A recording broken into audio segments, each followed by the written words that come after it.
모든 것은 서울 강남의 화창한 일요일, 제14035의 새 이웃 민지를 처음 만났을 때 시작되었습니다.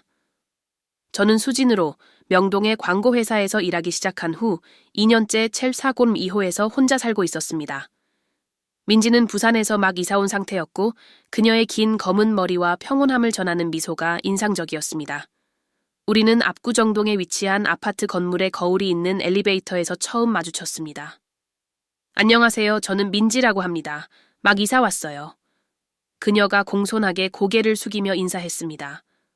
반가워요. 저는 수진이에요. 저는 그녀와 즉각적인 연결고리를 느끼며 대답했습니다. 곧 우리는 많은 공통점을 가지고 있다는 것을 알게 되었습니다. 저는 강남에서 일하는 크리에이티브 광고 기획자인 지훈과 2년째 사귀고 있었습니다. 민지는 서울대학교에서 문학을 가르치는 태우와 1년 조금 넘게 연애 중이었습니다. 우리의 만남은 건물 1층에 있는 스타필드 카페에서의 만남으로 전통이 되었습니다. 일요일 아침마다 지훈과 태우가 늦잠을 자는 동안 민지와 저는 팥빙수와 버블티에 대한 비밀을 공유하곤 했습니다. 바로 그 아침 중 하나에서 저는 그녀의 눈빛에 뭔가 다른 것을 느꼈습니다. 괜찮아? 저는 그녀가 떡볶이를 무심하게 만지는 것을 보며 물었습니다. 민지는 깊은 한숨을 쉬며 대답했습니다. 사랑하긴 하는데 정성이 부족하다고 느낀 적 있어? 그 말은 제 머릿속에 울려 퍼졌습니다. 지훈과 함께하면서 제가 느꼈던 감정과 똑같았기 때문이죠.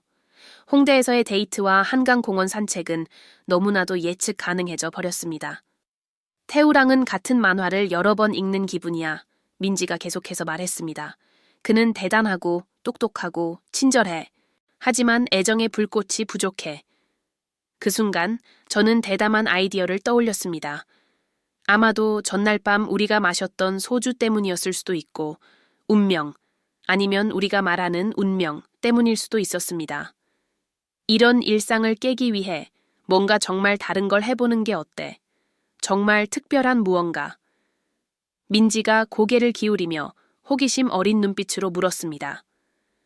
언니, 무슨 생각 중이에요? 우리 하룻밤 동안 서로의 애인을 바꿔보는 건 어때? 내가 태우랑 나가고 너는 지훈이랑 나가는 거야. 그냥 가로수길에서 저녁을 먹는 것뿐이야. 카페 안에 울려 퍼지는 K-팝 음악 소리만이 이어진 침묵을 깼습니다. 민지는 마치 제가 슬리퍼를 신고 북한산을 오르자고 제안한 것처럼 저를 쳐다보았습니다. 하지만 서서히 그녀의 입가에 미소가 번지기 시작했습니다. 미쳤어. 그녀가 웃으며 고개를 저었습니다. 하지만 인정할게. 정말 흥미로운 아이디어네요. 우리는 카페에서 몇 시간을 보내며 세부 계획을 세웠습니다. 분명한 규칙을 정했습니다. 단지 가로수길의 유명한 음식점에서 저녁 식사를 할 뿐이고 우리의 남자친구들에게 완전히 투명하게 밝힐 것. 우리는 내 아파트에서 그룹 저녁 식사 중 이 제안을 하기로 결정했습니다. 저는 제 특기인 김치찌개를 준비했고 민지는 태우가 학생들에게 받은 막걸리를 몇 병 가져왔습니다. 남자들의 첫 반응은 놀라움 그 자체였습니다. 지우는 라면을 먹다 거의 목이 막힐 뻔했고 태우는 긴장할 때 늘 그렇듯 안경을 몇 번이나 고쳤었습니다. 진짜? 지훈이 민지와 저를 번갈아 쳐다보며 물었습니다. 항상 지적인 태우는 이렇게 말했습니다. 사실 이것은 한국 현대 문학에서 사회적 패러다임의 해체라는 흥미로운 개념을 떠올리게 하네요. 놀랍게도 몇 병의 소주와 긴 토론 끝에 그들은 동의했습니다. 지훈은 태우에게서 한국 고전 문학에 대해 배울 수 있을 거라며 농담을 했고 태우는 자신이 좀 더 자유로워질 필요가 있다고 인정했습니다. 우리는 금요일 저녁으로 계획을 잡았습니다. 민지와 지훈은 가로수길의 유명한 삼겹살집에 가기로 했고 태우는 저를 인사동의 전통 비빔밥 식당으로 데려가기로 했습니다. 모험을 앞두고 있던 며칠 동안 민지와 저는 카카오톡으로 끊임없이 메시지를 주고받았습니다. 목요일 저녁 그녀는 제 아파트로 와서 함께 준비를 했습니다. 이상해. 민지가 빨간 현대식 한복을 입어보며 말했습니다. 내 남자친구랑 네가 데이트하는 걸 질투해야 할 것 같은데 사실은 호기심이 생겨. 나도. 저도 지훈이 항상 제 피부톤과 잘 어울린다고 말하던 네이비 블루 드레스를 선택하며 동의했습니다. 드디어 우리 실험의 밤이 찾아왔습니다. 태우는 정확히 8시에 도착했는데 넓은 어깨를 돋보이게 하는 우아한 정장을 입고 있었습니다. 엘리베이터 안에서 그의 나무 향이 나는 향수를 느꼈는데 지훈의 상큼한 향기와는 완전히 달랐습니다. 인사동의 식당은 아늑했고 은은한 조명과 전통, 한국 음악이 배경에서 흐르고 있었습니다. 태우는 제 의자를 빼주었고 오랫동안 느껴보지 못했던 배려 깊은 제스처를 경험했습니다. 그의 손가락이 가볍게 제 어깨를 스치며 예상치 못한 전율을 느꼈습니다. 그 드레스 정말 잘 어울리네요. 그가 말하며 제 실루엣을 바라보는 그의 눈길에 얼굴이 붉어졌습니다. 민지가 당신도 문학을 좋아한다고 하더군요. 비빔밥을 맛보며 대화는 자연스럽게 이어졌습니다. 태우는 책에 대해 이야기할 때 독특한 방식이 있었고 그의 눈은 열정으로 빛났습니다. 어느 순간 그는 자신의 휴대전화로 무언가를 보여주려고 몸을 기울였고 그의 따뜻한 숨결이 제 목 가까이 느껴졌습니다. 한편 서울의 다른 쪽에서는 민지가 지훈과 삼겹살집에 있었습니다. 그녀는 나중에 저에게 제 남자친구가 그녀를 놀라게 했다고 말했습니다. 그들은 음악, 예술, 꿈에 대해 몇 시간 동안 대화를 나누었습니다. 지훈은 사람을 특별하게 느끼게 하는 특별한 방법이 있어 민지가 나중에 속삭였습니다. 길을 건널 때 내 손을 잡았는데 뭔가 다른 감정을 느꼈어. 태우와의 저녁에서 레드와인은 모든 것을 더욱 강렬하게 만들었습니다. 우리의 시선은 점점 더 자주 마주쳤고 대화는 더 개인적인 톤으로 변했습니다. 그는 자신의 문학적 환상과 자신에게 영감을 주는 캐릭터들에 대해 이야기했습니다. 당신은 제가 쓰고 있는 소설의 여주인공을 떠올리게 해요. 그가 와인잔을 만지작거리며 속삭였습니다. 그녀도 이런 신비로운 눈빛을 가졌거든요. 저녁 식사 후 우리는 한강 공원을 산책하기로 했습니다. 보름달이 강에 비쳐 거의 마법 같은 분위기를 만들었습니다. 태우는 제가 추워 보이자 자신의 재킷을 벗어 제 어깨에 걸쳤습니다. 이거 드라마의 한 장면 같지 않아요? 제가 따뜻한 옷감과 그의 향기에 감싸이며 말했습니다. 삶은 예술을 모방하죠. 그가 대답하며 위험할 정도로 가까이 다가왔습니다. 한순간 그가 저를 키스할 것 같았습니다. 제 심장은 빠르게 뛰었고 우리 사이에 전류 같은 긴장감이 흐르는 것을 느낄 수 있었습니다. 하지만 태우는 신사였습니다.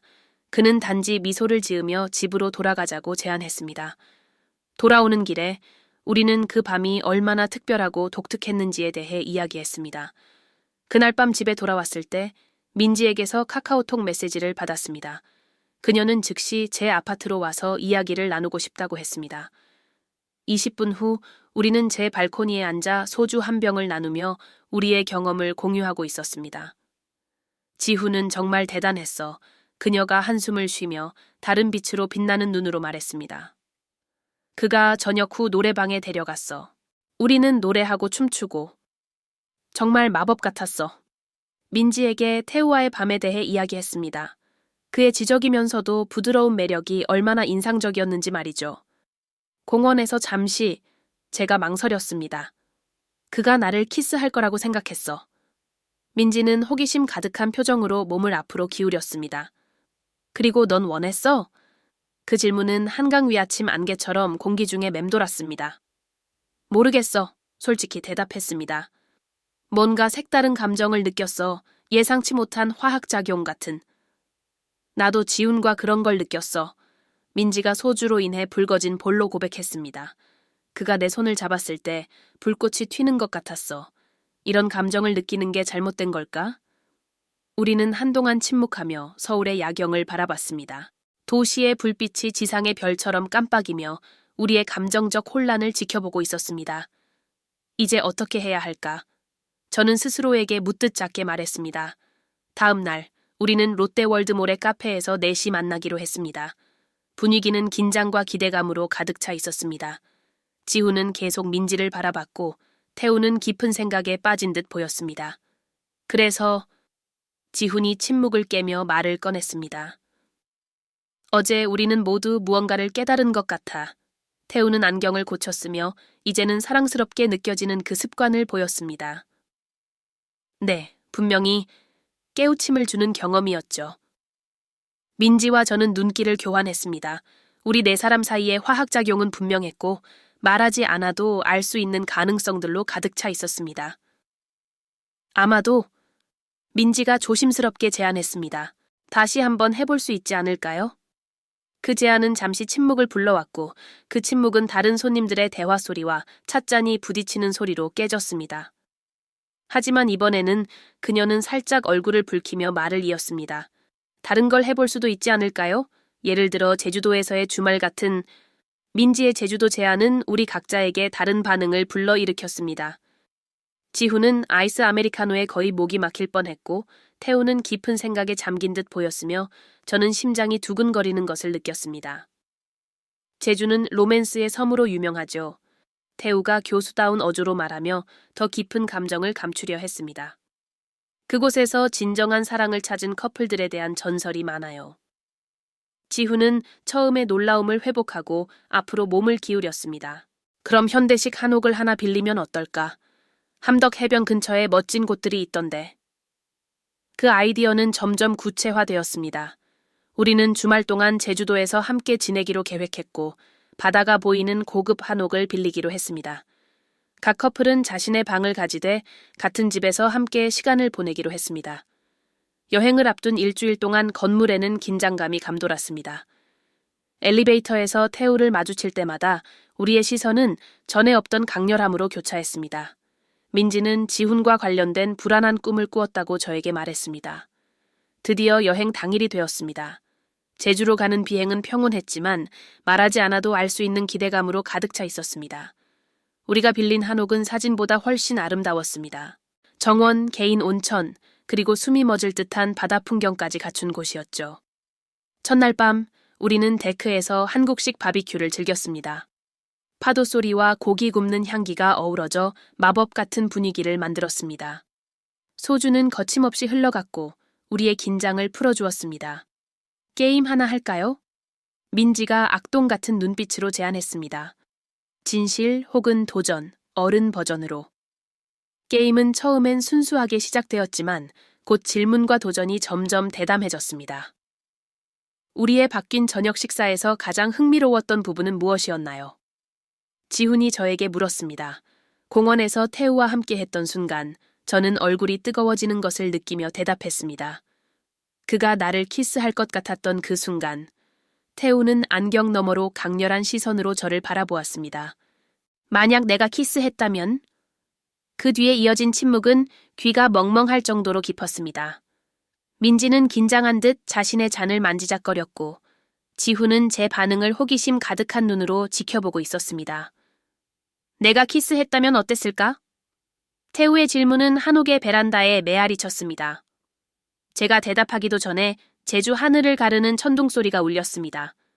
예상보다 빨리 다가온 열대성 폭풍이 우리를 덮쳤습니다. 순식간에 우리는 모두 흠뻑 젖은 채 집 안으로 뛰어들어야 했습니다. 정전은 피할 수 없었습니다. 어두운 방 안에서 번개가 번쩍이는 빛에 의존한 채 네 사람은 한옥의 거실에 모였습니다. 민지가 서울에서 가져온 아로마 향초를 몇 개 켜며 분위기를 밝혔습니다.